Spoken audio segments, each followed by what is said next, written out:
Hi everyone, and welcome back to Talk Regulatory to Me. We're your hosts. I'm Zora. And I'm Axa. And this is the podcast where we deep dive into all things regulatory. So today we're going to be just talking in general about the pharmaceutical industry and different departments within the pharmaceutical industry itself. So should we start off with what probably a pharmaceutical company is? So a pharmaceutical company is essentially a medical industry. So there's different aspects of pharmaceuticals. So you've got your research development, you've got the clinical side, you've got your regulatory side. So all in all, it kind of covers every aspect of medicinal formulation and helping that product getting put onto the market. So some of the popular pharmaceutical companies that everyone would probably be aware of are AstraZeneca, Pfizer, GSK, which are the main top three. So do you want to talk about what the core values of pharma companies are generally? Yeah, so I think when you're looking at, different pharmaceutical companies, they all have the same kind of values rooted into them. And it's essentially to produce safe and effective medicines, make it more accessible for patients, and just creating I think one of the core values as well is, creating a good working environment. I think the three things that I always remember is just like quality, safety, and efficacy. Yes, those are the top three. The main things that they want to think about.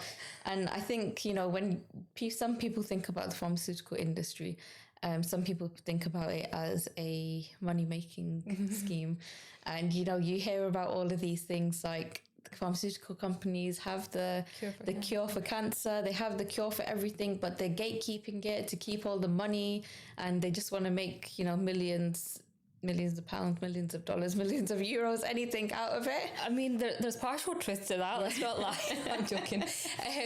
But yeah, when it comes to talking about rare diseases, there's actually, pharmaceutical companies get paid to look into rare diseases, and orphan designations is one of the kind of types of areas that you can look into. It's like an incentive for them to help those people who, some kind of rare diseases affect 1 in a million. Exactly. Or something like that. They're not going to make money off that, but they actually get paid to look into those kind of areas. So they are helping that 1 in a million. So I think it's actually the other way around a little bit, where they're doing the utmost best to try and help everyone and include everyone. Again, it comes down to inclusion. I think patients are at the heart of everything that we do. And I think in every single department, you can relate back to how you helped patients yourselves. And then you hear about all these stories as somebody that you work with, one of their family members has gone through something, and then it might not be a medicine that your company produces, but they've used this medicine and it's helped them, it switched their life around. And then it's so nice to know that you're also making a difference for other people as well. And I think that's the fun part, or like the heartwarming part, I guess, of pharmaceuticals in general, is you've helped in making somebody's life easier. So a lot of the products that I have worked on in the past, I'll see them on the market, like in Boots or whatever, and you're just like, I helped get that on there. And now X, Y, and Z patients will be using that. And some of the drugs my mum actually uses. And then she'll phone me up and say, can you tell me how to use this? And does it interact with this? And blah, blah, blah. And should I stop taking this medication? I'm like, Mum, go to your doctor. I mean, I'll tell her, but I'm like, I'm not a doctor. But that's a misconception, right, in our families, that because we work for a company that produces medicine, we know everything there is to know about medicine. Sometimes people will call me and just say random medications and expect me to know, and all I'm doing is just Googling what it is. Well, with me, right, it's always my sister's phoning me up or my mum phoning me up, like, this has happened to me. What do I need? And then I'll give not a medical opinion, but from my background, I can kind of get to a conclusion. And when they've gone to the doctor said the exact same thing. So now they've said, okay, we're not going to the doctor anymore because you tell us exactly what the doctor's saying. And I'm like, but I'm still not a doctor. I might be wrong. You need to go check with your doctor. Double check. I am the unofficial doctor of the family. Which I don't like holding as a title because I could be wrong. So I think one of the other things as well, obviously patients are, like I said, at the core of everything that we do, patient health, patient safety. And a lot of pharmaceutical companies are actively trying to make it a good place to work as well. And they're always looking for ideas on improving ways of working, improving, team kind of what's the word, team spirit, what they can do to kind of support the team, uplift the team and motivate the team. Yeah. And there's a company that researches best places to work. Okay. And do you think that a pharmaceutical company made it to the top 10? I do. They did. Oh, Yeah. which company? I believe it was BMS. And that's Bristol Myers Squibb. okay. Yes. I'm not surprised, to be honest, because every regulatory job I've had, the company has been amazing in terms of being inclusive, making sure that the health of their employees are at the forefront of the business. I am giving them incentives to want to make them work harder as well, but equally not overworking them. So I feel like, you're not surprised. Yeah, I'm not surprised at all. So like I said, we're going to talk about the different departments that a pharmaceutical company has. We probably won't be able to talk through all of them just because each company has so many, but there's specific ones that we won't really get into because they're kind of the ones that every company has. Yeah. We all have HR departments, there's always an IT department. We've got payroll, facilities, health and safety, the standard ones that any corporate company would really have. So let's talk through those key departments. Yeah, and I think they're your internal stakeholders, right? So these are the departments that we'd be interacting on, say, like a day-to-day basis.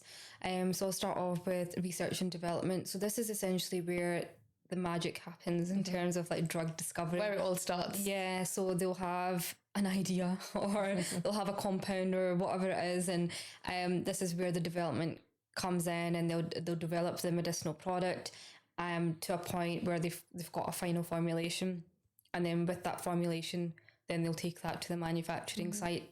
Or like with our kind of falls into the same kind of aspect, right? They'll manufacture the medicinal product, and then from there they'll start doing like the testing of it. So another part of the research development stage is to actually put the drug in extreme situations or circumstances in which you wouldn't expect, or you need to understand the stability of the product, right? So you need to make sure that it doesn't degrade over time or whatever the shelf life is. So that's all in the research development phase. And so kind of putting it into those, like I said, extreme conditions. So if we're wanting to put something on the market in this country where the weather is not always the greatest, we would still put it under those extreme conditions of, I think, 40 degrees, right? To make sure we know that the product is stable. Because as you guys know, like one drug isn't just marketed in one product, it's marketed all over the world in different brand names. So something like Tylenol. I can't say that. That's paracetamol in America, but here it's paracetamol. And Panadol. Exactly. Yep. So which is the brand name Panadol. And so they would have had to do situations within America, like there's different climates in America as well, so all around the world there's different climatic zones, isn't there? So like we need to make sure that the drug's going to be stable all across the world, not just the UK, which is really important. So that's all part of the research and development. Then, as I said, moving through into the manufacturing site where it has to be GMP, and we have the sites audited, so there's different aspects of GMP that you have to maintain in order to be allowed to submit that product to the health authorities even. And part of that, you would need to have like QP declarations, which is like the quality person declaration, to say that actually, this site is, you can use this site in order to manufacture the product. Some manufacturing sites you end up not being able to use. Have you ever had a situation where you have had to stop manufacture because it's failed its audit? Not because it's failed its audit, but we've had situations where we have not been able to register certain suppliers. Okay. So within a CEP or an ASMF, for example, which we'll go into in the future as well to say what that means. But with certain drug substance manufacturers, they might have 2 manufacturing sites on there.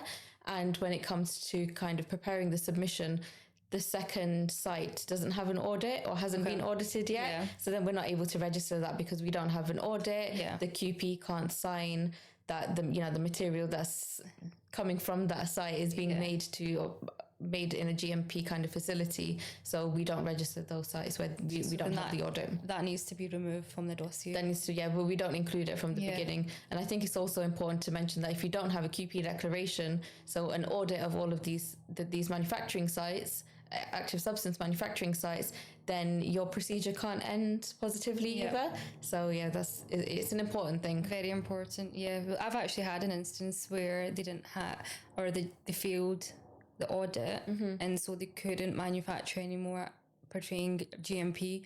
So we actually had to find another manufacturer. Oh wow! And what was that like during the procedure? It was after. Okay. It was post approval, where they had been using this manufacturing site for years and years on end, and they came to renewing. So with QP declarations, you need to renew them every 3 years. Yeah, so the audit expires after 3 years. So after every 3 years, you need to do a new audit.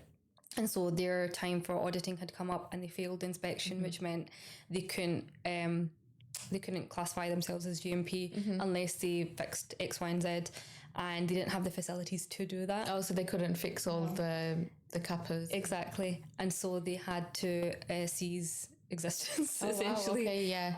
And so that was quite difficult for us to find another manufacturing site and do the whole process validation, etc. It is a very long process of doing a tech transfer over to another manufacturing site. So that was quite intense. Yeah, I can imagine. So the quality department, actually, we talk to them probably every single day. In terms of, they'll be looking at stability reports as well. They'll be looking at the batch manufacturing records, and they'll be helping us, so say any CAPAs or deviations come up, we'll be working with them in order to sort that out with whatever manufacturing site we are using. Anything else that they do? Anything that I've missed? No, I think that's you kind of covered it all. I think it's important to note that the R&D of the product, or the development of the product, whether that's, if it's an innovative one, it takes years. So if they're the first ones to find that active substance, it takes absolutely years. But even for generics, it's not something that can just be done overnight. So it's a lot of work, being a part of these R&D, groups, part of the quality team at the site, the manufacturing site. It takes a lot of time before that product can actually be registered, even the application to go through. So it's a good department, I guess, to work for, because you have that sense of, wow, I kind of made that happen as well. And it's that sense of achievement afterwards when you actually submit the dossier, you're like, that made it to that stage. Because I can imagine for a lot of innovative companies, so originator companies, they come up with so many molecules, so many compounds that don't make it that far. Yeah, as you said, with innovator companies, a lot of products they don't see the daylight. Yes. So there's like millions of millions of compounds that go through development, and they don't pass phase 1 trials, phase 2 trials, sometimes even phase 3 trials, and then you have to stop. And there's a lot of money in development that goes into these products. So when you do get to the submission stage, you're just like, wow.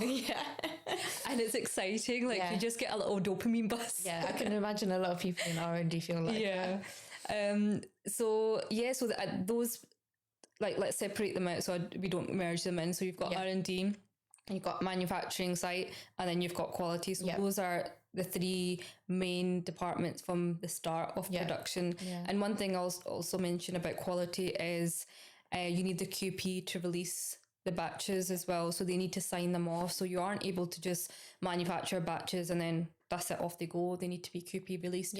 And we've actually had instances where some products don't meet the specification and they can't be released. So how do you deal with that?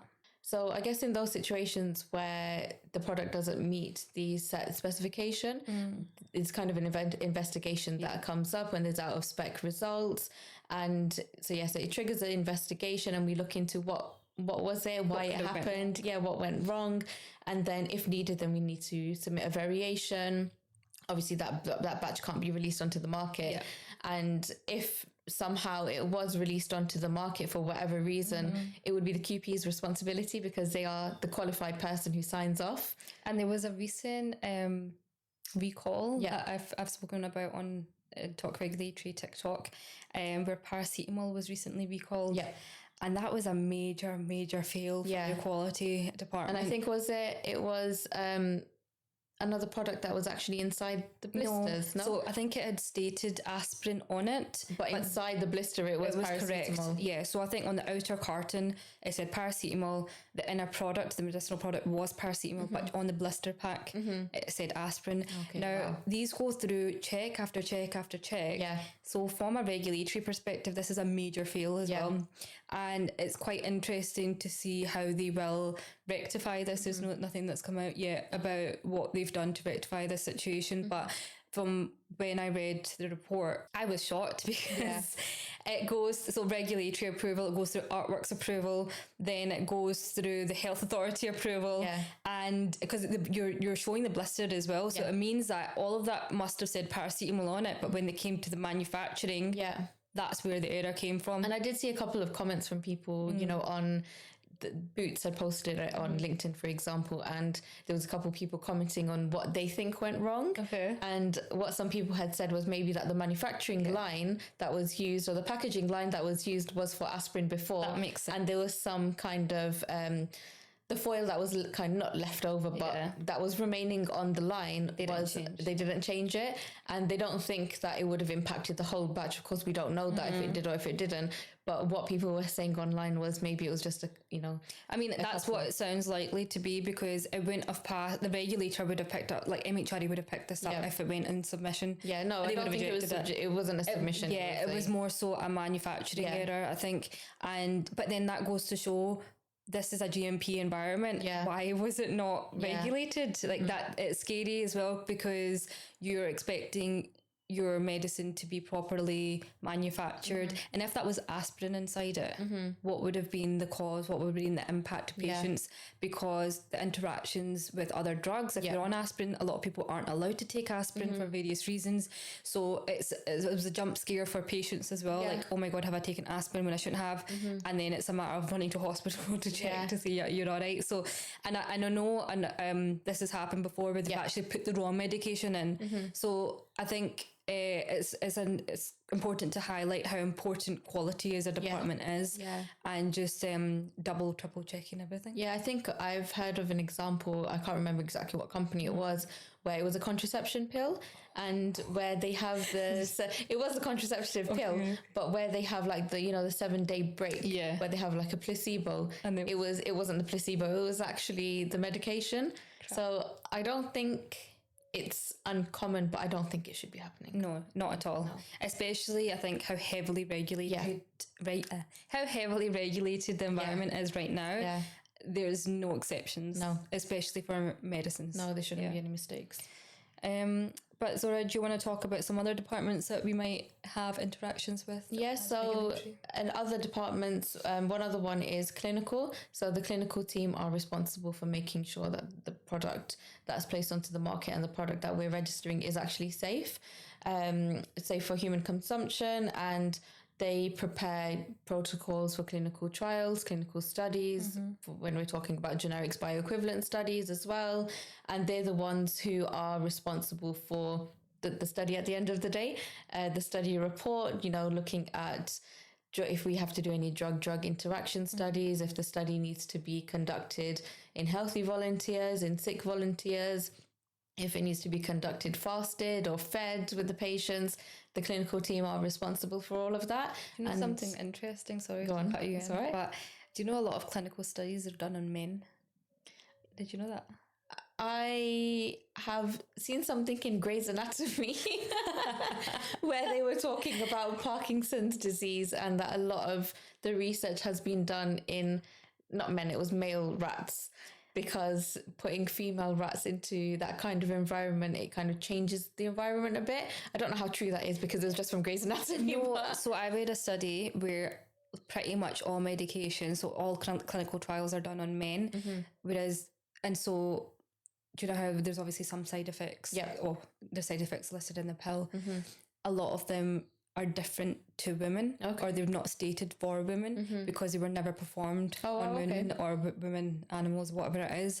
And it's shocking actually, because the woman's anatomy is so different to a male's anatomy, and interactions or side effects are completely different as well. So I found that outrageous, to be honest. It's a man's world, isn't it? But recently they have started to, so you might notice as well with all medication, it says when you're pregnant or breastfeeding, don't take it. Actually, and it's because they've not done the study. It makes sense because obviously you don't want to endanger the child, right? So that I completely understand, but it's just they've just never bothered about women. Okay. Yeah, so that makes me sad. Yeah.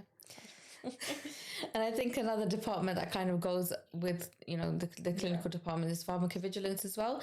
So pharmacovigilance are responsible for monitoring the safety of the product. So once a product is, you know, put onto the market, once it's approved, you've probably noticed on, you know, the patient information leaflets, the pills, you can see if you have any side effects, you know, report this. If it's for the MHRA, I think it's called like the yellow card scheme.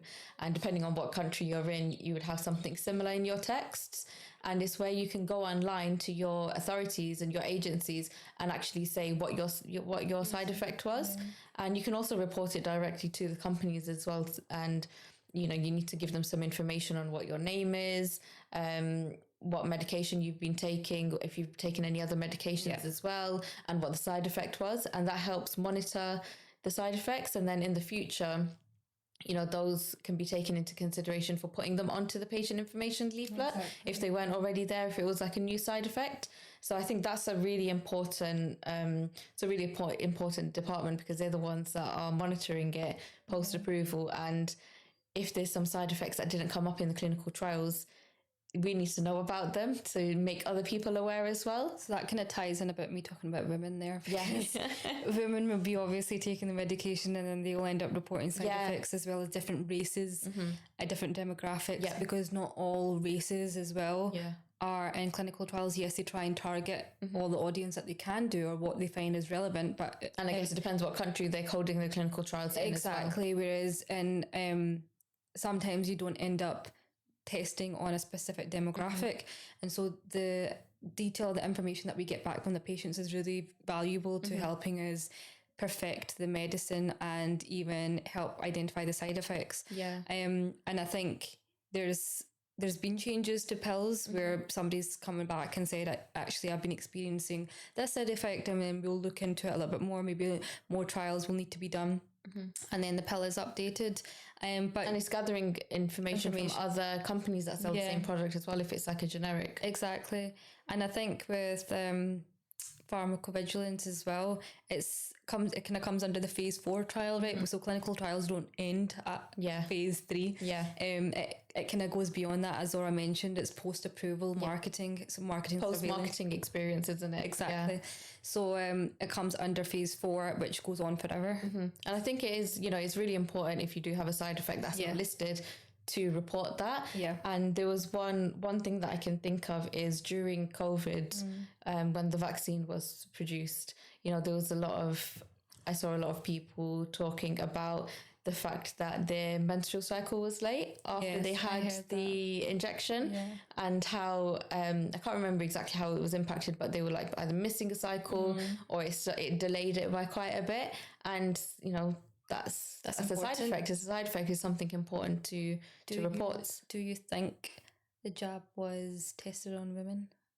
I'm not sure. I haven't looked into it. Maybe you guys can look into that. Yeah, and let us know. In the comments. So once a drug's developed, then it's been submitted to the health authorities, we actually work quite closely, well, before that, even working with supply chain and trying to understand, right, when are we going to receive the approval for this product?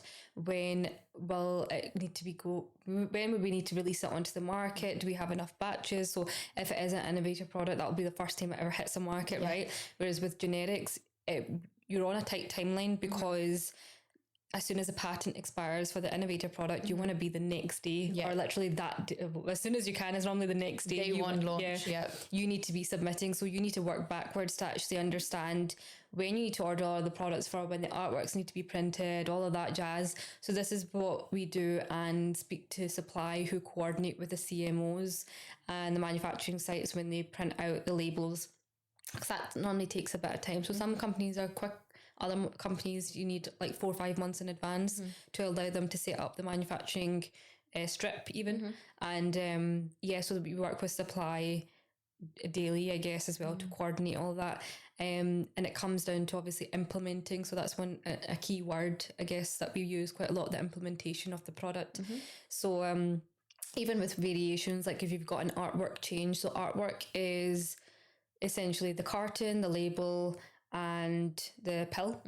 When you have like a variation change, right, say you're changing something on the pill, which also impacts the carton and the label, it goes through a whole artwork process, which again, we'll talk in another video because we'll be here all day. So it goes through another process that then gets approved, it gets sent to the CMOs or the manufacturing sites, then they go ahead and print those, which will be going on the batches which will be released. So there's a whole process and a whole timeline, and it doesn't happen overnight. So obviously it takes a few months for all that to happen, and we coordinate that with supply. I guess with that is like the launch teams as well. You've got portfolio, and then you have, the marketing teams as well that have to go and market the product. Yeah, because we can't sell without marketing. Yes, yeah.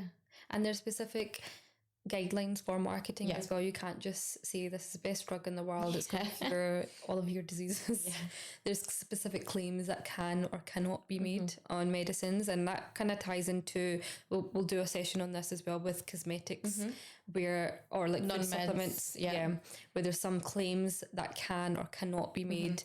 There's certain words that you can and can't use depending on what it is. So marketing go hand in hand here, and with the commercial team, you're going to have to make your money as well, isn't it? So trying to work out the figures and whether it's worth having the product. So with some generics, they'll look at the cost benefit, I guess, for them. If it makes sense for them to produce this product, will they be making a profit? If not, it's not worth it. It's not worth it, yeah. So we have to coordinate with all of them. So there's a lot of different aspects with regulatory, because you have to put different hats on. So you're not just regulatory, you're regulatory and supply, regulatory and procurement, regulatory. You think about everything from everyone's perspective, don't you? Yeah. And somebody had sent me this a while ago, and I thought it was quite interesting. It was like the spider diagram, right? And regulatory are at the heart of it, and every other department kind of webs out, I guess, and it all comes back to regulatory, because we essentially get it on the market. So yeah, those are probably quite important, not in regulatory, but more of the commercial side of things, which we kind of liaise with quite often. Yeah, I think another kind of important department that we work with, as generic products as well, is the legal team. So the legal team are essentially responsible for looking at all of the patents, all the, the indications, and anything that we can and cannot do, or when we can do it, when we can release the product on the market, when we can submit, because there's certain exclusivity. The legal team is responsible for that. So we liaise with them as well on when can we do this, when should we do this, and what can't we do and what can we do. So I think that's quite important, because you don't want to do something and then get in trouble for it, or be penalized, or taken to court or anything like that. You don't want to be submitting something and actually the name that you're trying to use has been trademarked. So there's loads of things that come into it, and I think each department, it's really hard to kind of summarize what they do, because they do so many different things. And it's the collaboration that helps us put that product on the market and get the initial application there. But it's really, everything is a collaboration. You need to collaborate with all of these departments to be able to get a successful application and have that procedure approved. Exactly. And I think having legal right at the start of the initial conversations is really important as well. So they would be one of the main stakeholders that you'd involve in that, right, we've got this drug, when are we getting it on the market? Because at that point they would then go and do all the analysis of trademark, as you've said, so there's certain brand names that you can't use, or they're too similar to other brand names, and legal would need to help you with that, trying to figure out what names that you can and can't use, and just general, you mentioned the data exclusivity, so we'll probably talk about all of that in a little bit more detail, but that's essentially when the innovator product, this is more so for generics, when the innovator product has their patent expired, and then you're able to release the generic from that kind of date on, and you can extend your exclusivity with different indications as well. So there's there's a lot to think There's about. a lot to think about, especially for generics, I think. Yeah.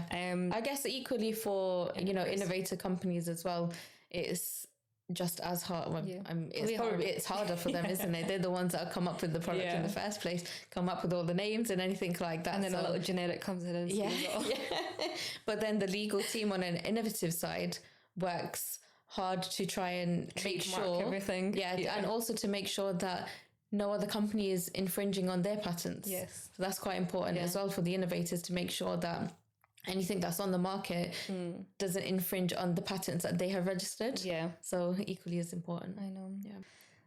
So those are the main departments within pharmaceutical industry that we actually liaise with cross-functionally as regulatory affairs, and just in general the different departments in pharmaceutical companies. Now, if you want to learn more about the different types of departments, then you can leave us a comment and maybe we can go into another video and do a bit more information on specifics of those departments. And if you think we've missed anything, then also let us know as well. Yeah. So that's us for today. I hope you've enjoyed it today, and we'll see you on the next one. Don't forget to follow us on social media. So we've got TikTok page, Talk Regulatory to me, and obviously subscribe and comment on our YouTube channel. Bye. See you later. Bye.